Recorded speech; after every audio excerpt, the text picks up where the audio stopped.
अस्सलाम वालेकुम nursery class. आज आपने उर्दू बुक का पेज नंबर 10 रीड करना है।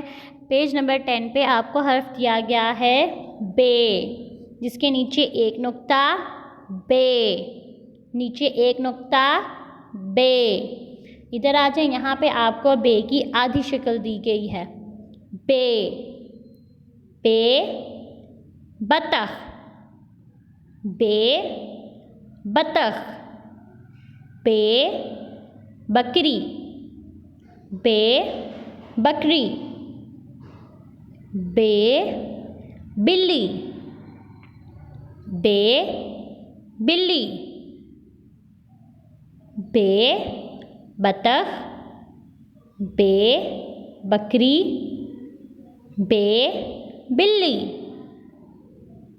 बे बतख, बे बकरी, बे बिल्ली।